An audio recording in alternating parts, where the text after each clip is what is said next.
everyone and welcome to my channel. I'm Ankita. In this video today, as I'm sure you must have seen from the title itself, we'll be talking about the Greek gods and the Greek mythology. So that is one topic that I found that students get confused regarding that, and luckily it's one of my favorite areas. I love Greek mythology and I ever have since I first encountered it, and I still remember that was way back in class 8 when I was taught this particular chapter, the Trojan War, and I had this wonderful teacher, and I owe what I am today to her, because it's only because of her that my interest in English literature was generated. So if ma'am you are watching this video is dedicated to you. Thank you so much for being a part of my life, and I'm lucky enough to have you still in my life, to still be able to talk to you. Thank you so much, Vibha ma'am.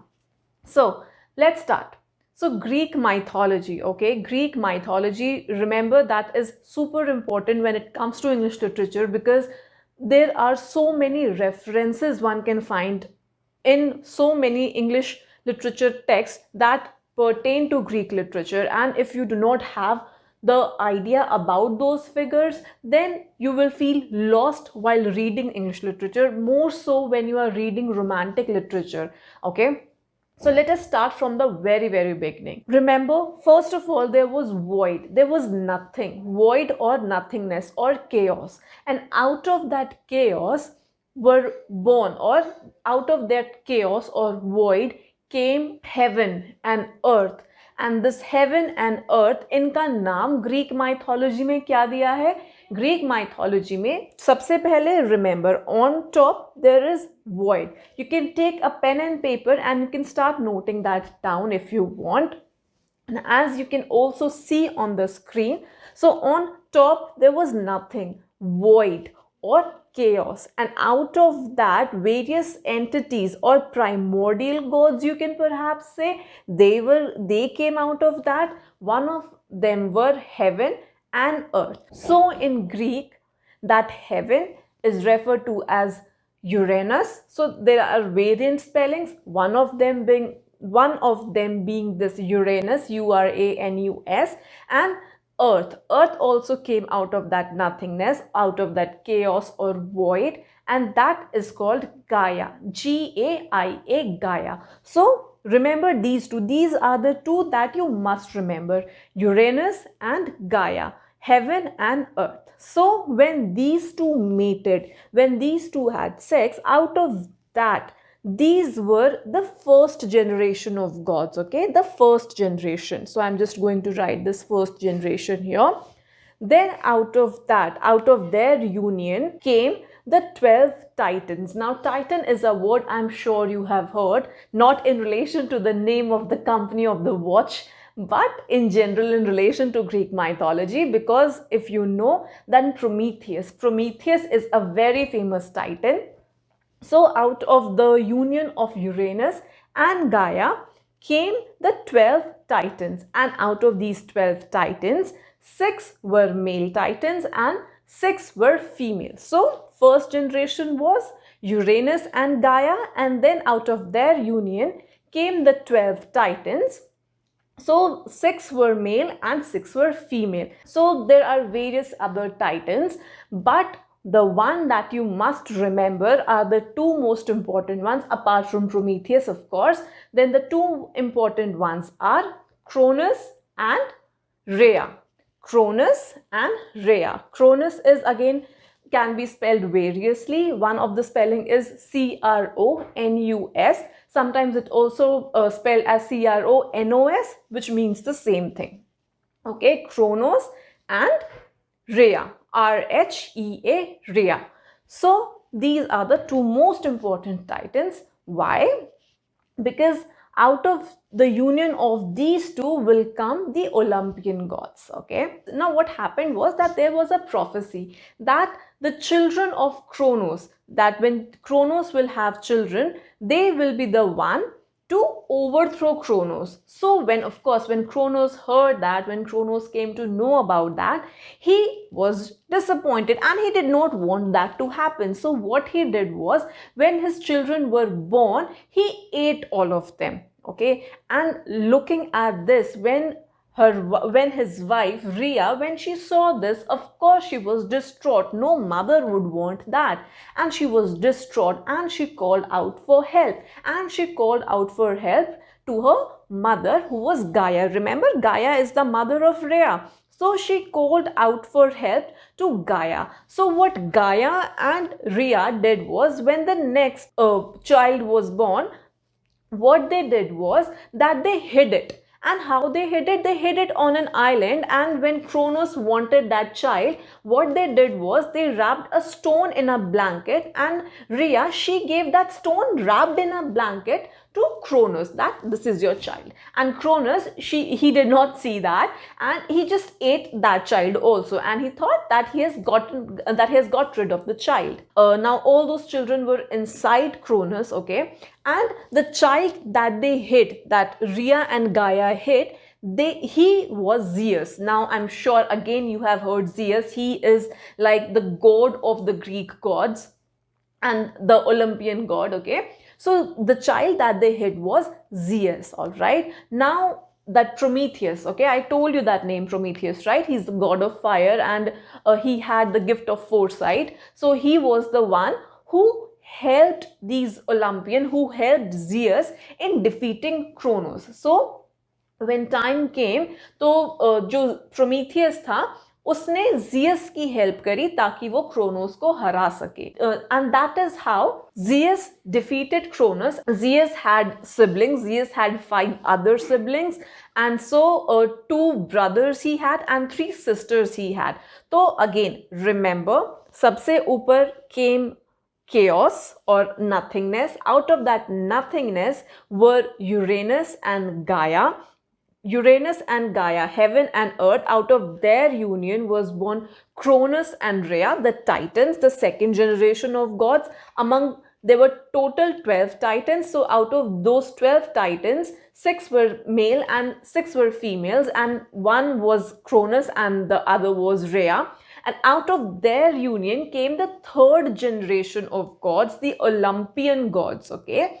So इनकी जो union थी क्रोनस की और रिया की, इनकी union से 6 बच्चे आते हैं, 6 गॉड्स आते हैं. अगेन उनमें से 3 वर मेल एंड 3 वर फीमेल्स. जो 3 मेल थे उनमें से एक था आपका Jesus, then 1 was Poseidon, and the third one was Hades. So Zeus, as we know, is the god of thunder and lightning and sky and the god of the gods. Second is Poseidon, the god of the sea. And third is Hades, the god of the underworld. जैसे हमारे Indian mythology में there is Yamraj, right? So similarly in Greek mythology there is Hades, Hades, Hades, all right? And then there were 3 sisters, 3 female gods in the third generation. The one being Hera. First one is Hera, and the second one is Hestia, Hestia, Hestia. She is the goddess of hearth, Hearth. If you have watched Wonder Woman, then you remember that she has Wonder Woman Diana. She has that lasso. She says it belongs to Hestia. So that Hestia. Third one is Demeter, Demeter, Demeter. And Demeter, she is the goddess of agriculture, okay. So 3 male gods and 3 female gods, and this is the third generation of gods, and these are called the Olympian gods. Remember this word Olympian. Why do we call them Olympian? Because they used to live on Mount Olympus. Now I'm sure if you have read any work of Greek literature and of plays and everything, you must have heard, you must have encountered this word Mount Olympus. So Mount Olympus is the place where these gods live. So these are the 6 main gods. Now after this we come to the 4th generation of gods. Apart from these और भी gods हैं. So Zeus was proclaimed the king of all the gods, okay. तो ये जो Zeus और Hera थे, they married and then they had children. But apart from that, okay, now also remember, apart from that, Zeus also had many affairs. Zeus was not loyal to Hera, and sure you all know that. So again, I in my mind like to think that he's like Indra in Indian mythology, because Indra also had multiple affairs, if you know. So similarly in Greek mythology, Zeus, he also had multiple affairs, and not just with other goddesses he had affairs, he also had affairs with mortal women, with human women, okay? And out of their union, like when a god and a human, when they mated, out of their union would come demigods. Now these demigods, they are mortal because they are half part human and half god. I was talking about the fourth generation of gods, okay? So these six, apart from these, there were, several other gods that come in the fourth generation. The important ones I'll tell you here. One of them is Apollo, okay? Apollo is very, very important. Apollo is the god of music and medicine, and he is the one, if you have read any Greek work, then I'm sure you know the Oracle of Delphi. So Apollo is the one who is there at that oracle, and when the characters in some story, they are facing any kind of problem and they want to know how to go about things or what will perhaps happen in the future, then they go to this oracle at Delphi, and that oracle, it solves their problem. So Apollo is the one who is at that oracle, remember that. Second one is your Athena. Athena is the goddess of wisdom, okay? Third is Aphrodite, Aphrodite, however you want to pronounce. So Aphrodite, she is the goddess of beauty, all right? Then fourth one is Hephaestus. Hephaestus is the one who forges, who makes weapons. He is the god of the forge, Forge, forge. He is the god of that. Then we have Dionysius. Dionysius is related to that carnival, that wine and merrymaking and all that. And for those of you who are BTS ARMY, you would know that BTS also made a very famous song, Dionysus, on this Greek god itself, named after him, and the choreography was wow. So, okay, now coming back to this, we also have Artemis. Artemis is the goddess of hunt. Then we have Ares. Ares is the god of war. Again, this Ares, he comes in Wonder Woman. The first part of Wonder Woman, if you remember, for those of you who have watched, Ares was the villain, remember? And one more that we have is Hermes. He is the messenger god, all right? Like in Indian mythology, we have Narad Muni. So he is also Hermes in Greek mythology, all right? So these are the important ones, the fourth generation of gods. And like I already said, then out of the union of a god and a mortal or a human would come a demigod. So for example, Achilles, he is a demigod, okay? He has those superhuman skills, that superhuman strength, but at the end, he is a mortal. And there's a famous story about Achilles and how he got his immortality. So again, if you want, let me know. I'll make a separate video on that. Again, apart from that, there is Hercules. Again, Hercules he is called Hercules in Roman and Heracles in Greek. So do not get confused. They are one and the same. Heracles in Greek mythology and Hercules in Roman mythology. Also, just for your benefit, I'll want to add one more thing here, the Roman names of these gods, because students again get confused. So Zeus, he is also called Jupiter in Roman mythology. So if you hear Jupiter or Jove, he is Zeus, okay? They are one and the same. For Hera, it's Juno, Juno, Juno. Juno or Hera, again one and the same thing. Poseidon, he is called Neptune. Neptune in Roman mythology and Poseidon in Greek mythology. Hades, Hades in Greek mythology and Pluto in Roman mythology. So I'm hoping that you are noting down these names because they are important. Hades in Greek mythology and Pluto in Roman mythology. Now coming to Aphrodite. Aphrodite is Aphrodite in Greek mythology, and Venus, she is called Venus in Roman mythology. Apollo remains Apollo in both of them.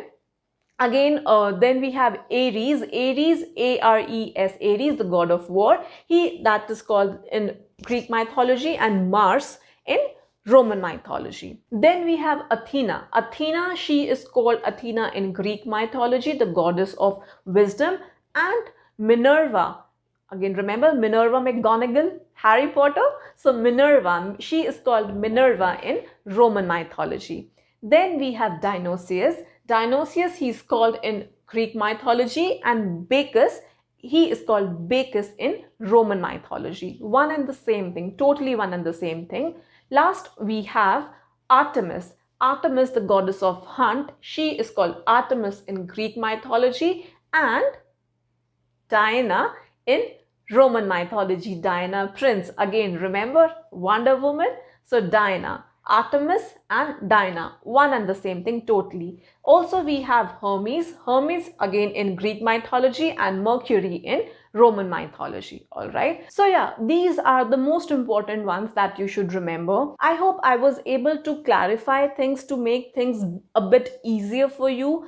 Remember these things because these things, they are important from literature point of view when you are studying literary text. So sometimes there are references in literature from the Greek mythology. If you have any doubts or questions, feel free to ask me in the comment section below. If you want to get in touch with me, you can join my Telegram group. You can also follow me on Instagram and text me there. Also, if you're new to my channel, do not forget to subscribe. And if you like the video, then do not forget to like, comment and share. Thank you so much. Take care and happy Diwali. Bye bye.